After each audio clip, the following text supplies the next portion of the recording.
Hi, everybody. This is Warren Herman, and I just got out of the hospital. So, I want to make a reflection about medicine and mind, body, and spiritual elements of medicine, especially in light of the different experiences I had in the hospital and different elements in my own life. And the reason why I'm making this video is because I think it's really important to have a coherent understanding of physical healing and the nature of the sufferings that we have so that we don't blend things together. Because there's lots of different errors we can make, I think, as we work toward physical healing and enter into the complexities of the human experience. So, this video is going to cover some broad territory. And as I speak about this territory, it'll become clear how I'm relating these things together. Basically, this video is going to speak about a few interrelated things. It's going to, of course, address the spiritual, mental, and physical elements of healing. And it's going to look at a few different levels of how this type of territory has been dealt with. And this can be through a few different areas. There's obviously elements of what happened to me in the hospital that were of a spiritual nature. There's elements that are of a mental nature, elements that are of a physical nature. And I'm going to elucidate different ones so that we can really explore the nature of healing as a complete process. And we're going to then look at different obstacles and different ways of talking about how these levels interact and how we should speak and how we can use the different levels of medical treatment in ways that are in harmony, in ways that make things make sense. So to begin with, a lot of the different ways that I've thought about working with the different illnesses, and the illness that the symptoms I have are called ulcerative colitis, and different types of inflammation in the digestive system also. And so the thing is that I've looked at this many times from a perspective that's just related to the teachings of Dr. John Sarno, and by extension the teachings of Dan Buglio, and that's the main thinker that I follow in that field, is Dan Buglio. And so it's very interesting and very fascinating and very useful to examine the teachings of Dan Buglio because they're so widely applicable and they are so widely usable in the fields of working with our minds and our hearts. And basically his premise is that when we are reacting to things out of fear, we depress our ability to heal, and therefore we need to stop flinching, we have to stop freaking out, and therefore our natural healing capacities will turn back on. So that's kind of his general thing, is to send those messages of reassurance and safety to ourselves so that we don't keep that immune system suppressed through unnecessary fear of our symptoms. And of course, when we begin to fear symptoms and expect them, and we have all these different effects, so it's really looking at the mental effects that generate and perpetuate symptoms and how to break out of them. And this is an approach called TMS, or tension myositis syndrome, or too much stress, as some people have called it. So this is a very important thing, and I believe that TMS is a radically important theoretical construct that can greatly help understanding almost any area of human endeavor. And we're not going to go into that in this video, but I just want to say how important I think the teachings of Dan Buglio are and have been in my life and in my thinking.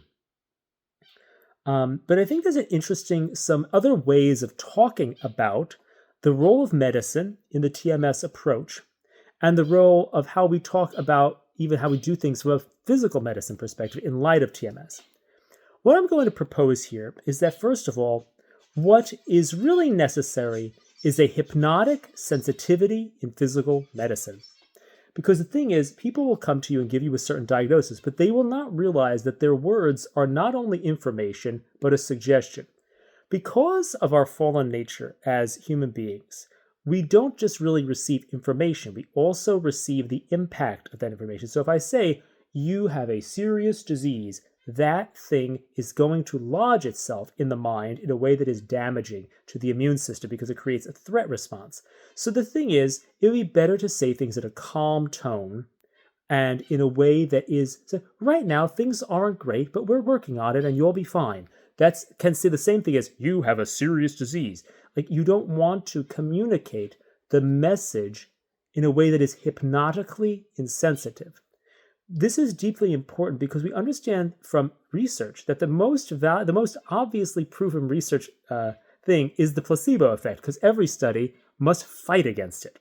So we must realize that this is the primary thing we need to be activating in medicine, is the placebo effect, meaning that the power of suggestion is the main thing we should be accounting for. This is a deeply important thing. So we have to have a kind of TMS or hypnotic sensitivity as we present and engage in any type of physical medicine. And I believe that this is deeply in harmony with Dr. Sarno's thought later in his life, in which he softened his recommendation of ceasing all treatments, stating that if there was some benefit, treatments should be continued, basically. And the thing here is that something that Dan Buglio says is look at your physical treatment, your pills, as an act of kindness. Like if you have migraines that are mostly made of stress, but the pill will help you get through the day, look at it as an act of kindness, not as, oh, I'm broken, as a message that you're broken and need pills to fix you because you have a serious disease. So the thing is, I think that it's really about changing our tone rather than changing what we do. It's sending a different message, but it doesn't mean we have to do different things, because sometimes we may have a disease that involves some type of real treatments. Like let's say someone has cancer. We wouldn't necessarily tell them to stop treatments. And even in Dan Buglio's teachings, an underemphasized point, and the thing is, it's not that it's underemphasized by Dan Buglio, but sometimes it can be overlooked as you're studying these teachings, is that we always should get things checked out to see if there are structural or acute issues. And so the thing is, sometimes, because doctors approach things from a lack of sensitivity, we can become reactive and want to stay away from those doctors and want to discount medicine and want to push back and become spiritually and mentally stubborn, wanting to use mind, body, or spiritual approaches to get results when we see that the doctors are trying to almost like push an agenda of fear. Not that they intend to, but the thing is, when there's this fearful thing, we could have pushed back against it. So there has to be maybe some ways of improving communication with physicians so that these things don't start making these power dynamics, these power struggles where it seems like somebody's trying to make you afraid and you're trying to break out, and that's not going to work, because then you could end up making mistakes in your own treatment, because then you try to you're not doing what makes sense. You're trying to push a gap back against somebody. So it's very interesting. So I think these are really important things. And again, and I think you could say that it's not so much about ceasing medical treatment. It's about how do we interpret this? Do we interpret this as a threat or as a kindness to ourselves? Do we see this as something that is permanent or something that's temporary?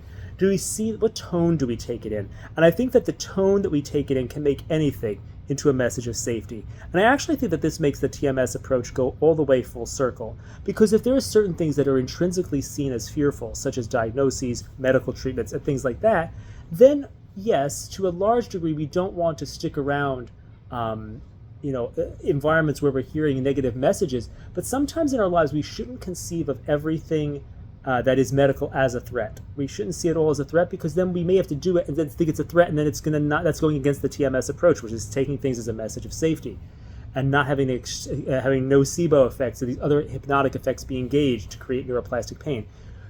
We should say, okay, yeah. Or the problem is we can become afraid of the suggestions. You say, oh, the doctor says you have a serious illness, and you say, oh no, I'm going to get it because I'm afraid of the suggestion. And so we really have to say, hey, the treatments, the suggestions, these things, they are part of the TMS process. But once we understand TMS, they're not exactly the same type of threat anymore, because we know what's going on, so they've already been disarmed. So we don't have to have such an aversion to these negative sensations. There's such a reaction against our doctors when they give us these sensations, because what ends up happening is very similar to what happens in Catholic theology related to sin. So when someone says, like, your arm is getting sleepy in hypnosis, you automatically start to feel it. In the same way the doctor says, you have something going on over here, and maybe that's a wound in your side or whatever, and then you start to flinch and you start to have those feelings, that's just the beginnings of hypnosis. There's no danger in that. And so we have to realize that we're going to flinch, but that's not dangerous. What matters is long-term patterns of belief that cause long-term patterns of flinching. It's very similar to the first movements of sin versus actually consenting to a sin in Catholic moral theology. We can't control the fact that we might have a feeling, but we can control the fact of whether we fully consent to that feeling to a degree, within reason, And sometimes we're going to fall because we're going to make a wrong choice or whatever. But the thing is here, it's important to realize that the beginnings of these feelings, these beginnings of these suggestions, which you will hear impacting you when any doctor is giving you scary messages, they are not threats yet. And so it's really important that the threats are not yet threats, because then it allows you to let them just pass through you and not say, oh no, the message went in, I felt a twinge, that means I'm going to get sick. No, don't do that. So that's a thing that's really important, and it helps you understand the nature of the hypnotic process, that it's not a threat at its first beginnings, so that you don't get tripped up by what doctors say to you. So again, this is very similar. These changes in tone, these hypnotic sensitivities, are a way of having a rightly ordered understanding of things, so that you understand what's going on, you have accurate knowledge.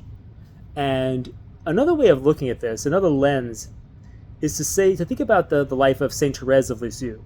Saint Therese of Lisieux reorganized many concepts of the Catholic faith so that they were had the proper weight.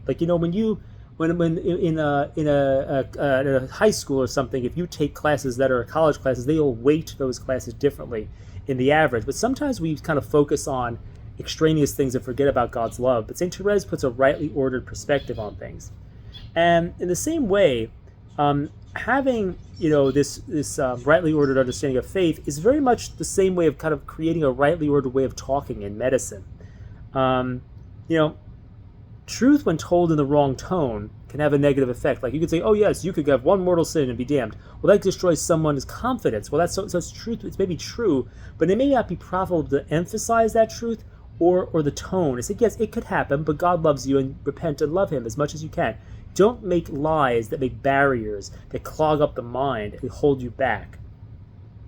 And I've said this before, that many times the difficulty in generating perfect acts of charity does not come from the act itself, but from the baggage we have around it. And for the baggage we have about God, and the baggage we have about ourselves, and even the baggage we have about making perfect acts of charity.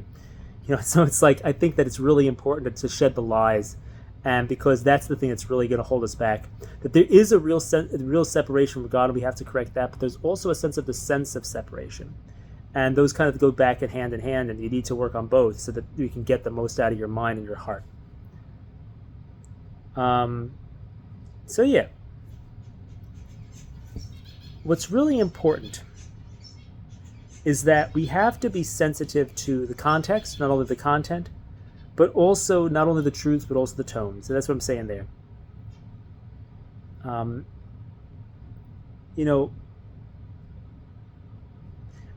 let's go a few different ways. I'm reading some notes here as I'm trying to figure out what pieces to include.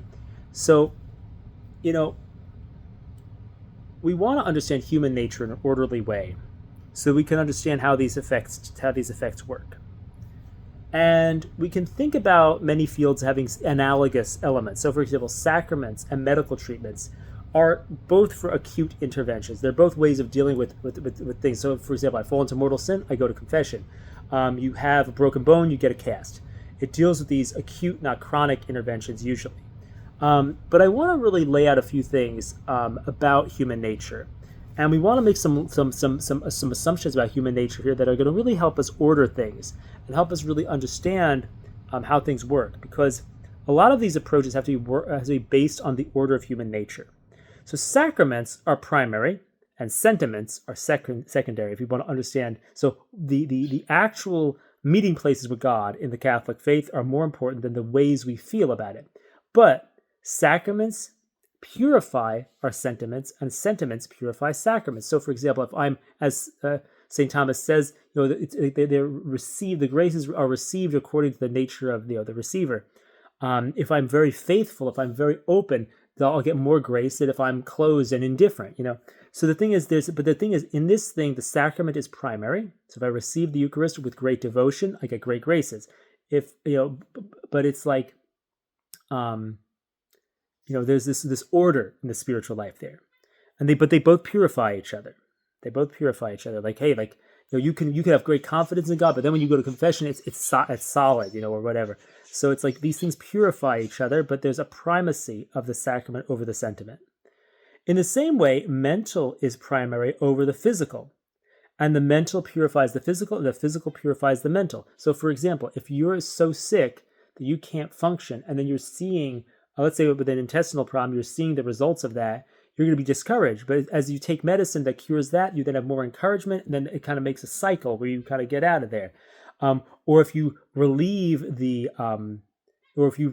fear of the symptom, then you kind of have less inflammation, and then there's better things, and it makes a good cycle that way. So it really depends on, I think, which way you're going to go. It depends on, are you in an extreme, or a mild cycle, and then you could use the mind body when you're in the top of it. You use the body mind when you're in the bottom of it. And there's always this says the mental is primary and the physical is secondary. Mental purifies the physical, and the physical purifies the mental. So, but at least these principles are kind of abstract. But so, what does this look like when things go wrong? The main errors people can do is obviously not going for physical treatment because they're scared or something. That's or not having access to it. That's a bad thing. And then there's the other problem is the scary tone of physical treatment. It's all physical, and medicine is your only hope, and you have something seriously wrong, like all these terrible things. That's not good either. Then there's stubborn, willful spiritual resistance or mental resistance to treatment. Or we could say it's saying, or then we could go the opposite extreme and say everything's all in our head or a mind over matter or a completely spiritual approach. So what we need is something that is tone sensitive physical treatment, like using medicine as a kindness, or saying you're having a difficult time right now, but it's going to be okay, rather than you're sick. It's like that's not good. So what we really need again is this mind, brain, body approach. And we don't want to have an angry anti-medicine approach because that's going to lead to stress, which is paradoxically against TMS treatment. What's really interesting, so I think this is really helpful. So, and it was really interesting at a few different, and I want to just tell a few little stories about my stay in the hospital to illustrate this. So, for example, I was very nervous early on in the time there, just because I was being scrupulous and worried about sins. And I did some thought questioning to change my sentiments about it. And I said, okay, I feel better now about it. I feel like I can pray to God. I don't have a complete sense that I'm freaking out about my sins. And then I called the priest came and gave me anointing of the sick. So then I was even more confident, so it's like the sentiments did purify things, but the sacraments kind of made sure that I was confident. And I probably just should have gone to the sacrament first, and then I wouldn't have been worried as much, So, but the thing is that, what's showing is that both of these things are in play. That sacrament and sentiment are both there. And that sacrament is primary to sentiment, but sentiment really helps you receive sacrament and helps you not be crazy. So when you're getting the grace of Christ, the other thing here is what was very interesting is there was a period in the night where I started to have neuroplastic sensations. Like, so for example, I had a sense of sinking, which was from extreme exhaustion, a sense of energy, which was from a steroid injection, a sense of flinching, which was from the people coming into the room when I was about to fall asleep all the time, and a sense of pressure, which was nausea. And so these all combined, and I was thinking, oh, I'm dying, because it was just like this swirling, horrible sensation of fear and startle and all these things. But because I knew that it was actually 4 different elements, I was able to kind of see through this neuroplastic sensation, the sensation that was being synthesized and interpreted through these different lenses. So we have to understand neuroplastic pain. We have to understand the power of interpretation. And eventually, I was able to relax a little bit, knowing that this was these 4 things interacting rather than one thing killing me. But it's really interesting because you see, this way that neuroplastic pain works, this way this kind of mind-body approach works, just kind of directly right there. And that's one way of kind of seeing through pains or whatever. The other thing that was really interesting is it was humorous. I was telling one of the nurses about neuroplastic pain and about the TMS approach and about the different ups and downs of my treatment. And it was funny because all of a sudden she was talking about spiritual things. She was talking about how some people are stubborn and want to just kind of have an approach that's spiritual to fight against the physical and don't want physical treatment. And I said, well, let me show you something real quick because I wanted to show her some of the street healing methods that I used. And it was really interesting because she had a pain and I prayed for her. And what I do is I just let it go. I put it into Jesus' hands and the pain was reduced in her body. And she's like, what are you doing? And she's like, why didn't you do that for yourself? And I think I said something like, because I'm stupid and I forgot, something along those lines. But the thing is that there is a way, and why do I hold back from doing that? It's because, hey, I'm nervous and I wonder, like, why is that even able to happen? I get nervous about it. And I have enough knowledge that it's okay to do this type of thing. I'm just trusting Jesus to take a pain away. That's sufficient knowledge. Of course, any weird thing could be happening in the world, but there's not a reason for me to hold back from doing this if I can help people with it. And this is something that I learned. It's a modified version that I use and that I've spoke about in other videos from certain places that I've learned this. But it's really just about praying and surrendering and trusting and letting that other person trust and letting you trust and that the pain will be taken away, and then just checking for the pain, and then it disappears a lot of the time. It gets reduced. It's that surrender that does the work. And so it's a surrender to Jesus, to Mary or to a saint that does the work there. But the thing is, it's really important because it was really interesting to see all these levels of healing. You kind of saw that kind of somewhat spiritual level of healing. You see the mind body, the neuroplastic thing where I kind of saw through the neuroplastic pain, and you see the need for the physical. But they're obviously doing all these different tests on me. They're doing procedures on me. They're giving me powerful medicines to deal with intensive issues and the digestive stuff. So there's all these levels. But I think that the thing here is that you see on all these levels is a need for trust. There's a need for, and what's holding me back from doing the spiritual stuff to help people, because I'm worried that maybe I'm doing it wrong in some way. That's a lack of trust. Not having accurate knowledge is always what brings us fear on all these levels, whether it's spiritual, whether it's mental, whether it's physical. And and I think that I'm just going to lay some things out there. I think there's many other errors in this field. So for example, there's things where I was explaining to the lady how sometimes there are things that are really, truly, completely spiritual. Like Venerable Leo Dupont, there's a time where people would come to see him and he would pray for them. There'd be so many healings. But there's a time when the guy's far away and Venerable Leo Dupont really has to pray intensely that the guy doesn't even know he's being prayed for and gets healed. That's fully supernatural. If you show up and I'm praying for you, there's an element of natural receptivity on which the spiritual elements are attaching.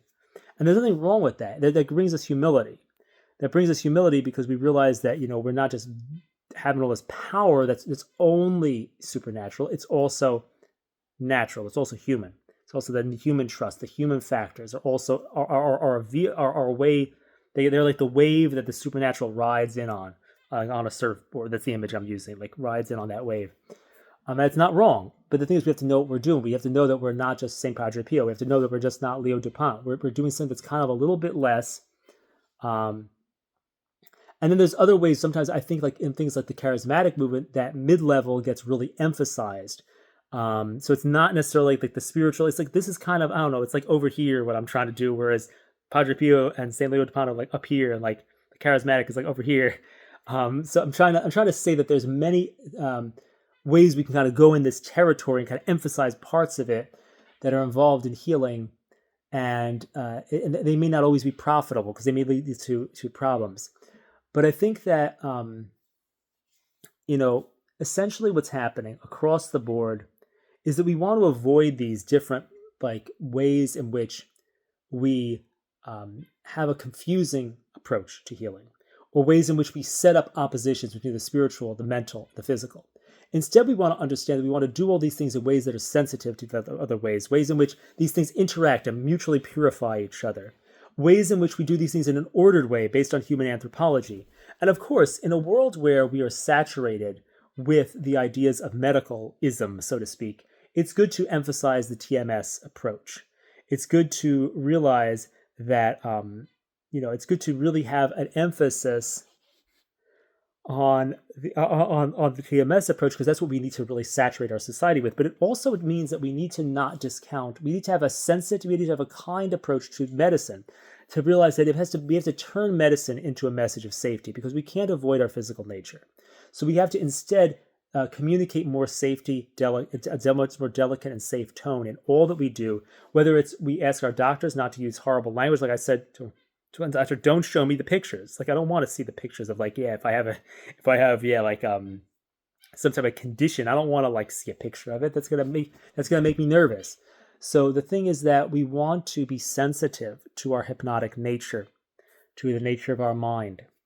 And that's really a deeply important thing. And to realize that trust is something that we see across the board. Always messages of safety, purifying each other at all these different levels, that are doing the work at all these different levels. And it's very beautiful.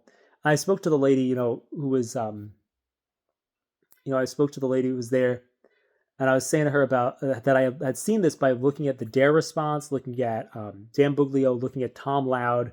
And there's some different things I would modify slightly in the prayer script that Tom Loud uses, just because I'm Catholic. And I believe that there's certain things about lines of authority and some things like that that should maybe be respected in a different way. So I think overall, if you look at those things, you'll see these parallelisms between these different levels of healing, of the spiritual, the mental, and the physical, and understanding that messages of safety, accurate knowledge, confidence, and calm, all these things play important roles in all these levels. And whatever we're doing, we want to do it in a tone that is comforting. Whether if we have to pray for our healing, if we have to take pills for our healing, if we have to do any of these things, like these methods need to be done with a tone of kindness and peace, so that we don't stir up the hypnotic nature of our mind, and not only deal with the information and do what we have to do physically to fix things, but so we don't send a message of fear that's going to depress our immune system and engage hypnotic effects and bring about other things that'll make cycles and hypnoses and habits and ways in which you're thinking, oh, I have a cramp here and this and that, and my mind does this and I feel this, and we're making all these layers of hypnosis and chemical and all throughout our mind and our body, generating obsessive mental problems and interior physical problems and all that. We don't want to do that. So we want to understand ourselves. And so it really is that accurate knowledge. And I think, I was even talking to another person there about like the nature of like obsessive thoughts, because I was talking about different people. Different people were asking me weird questions at who knows what time in the morning, because that's what you do when you're in a hospital. You chat with people about strange subjects while they're stabbing you with needles or whatever. But I think the thing is, it's really important to have accurate knowledge. That's always what I talk about in different things about, with intrusive thoughts and scrupulosity. We have accurate knowledge. Okay, that's what that is. That's what's going on here. And when we have these accurate knowledges and we kind of respond to it, then we can really bring about a lot more peace and a lot more healing. And so I hope that this has been helpful, thinking about these different levels of healing, whether it's the sacramental, whether it's the kind of sentiments, and the kind of that spiritual, all in that spiritual domain, whether it's the mind, the body, and the physical domain. There's all these different aspects of ourselves, and we have to understand this is not a completely polished system in a video, but this is really just a sense, we want to have. We don't want to dump our religion or dump our use of medicine. We just need to see these things in an ordered way as kindnesses to ourselves rather than fear. We have to have the right emphasis, and so it's really important that is what we do. That we have to have this kind of hypnosis sensitive use of everything that we do, so that we don't negatively use we don't use the nocebo effect, but we always engage the placebo effect, meaning that our body's natural abilities to heal are always engaged by what we do, and we are supported. So that's the essence of a lot of the different things. I wanted to kind of just make some different thoughts and observations about this. And I guess I would say, as a final closing thing, is again something that Dan Buglio always says, is that we want to know what phase we're in of an illness. We want to know whether we're in an acute phase where we need medical intervention, or in a chronic phase where we could do things in a more mind-body approach. And both of those things need to be done in a way that honors a message of safety to our nervous system, so that we can heal the best way possible.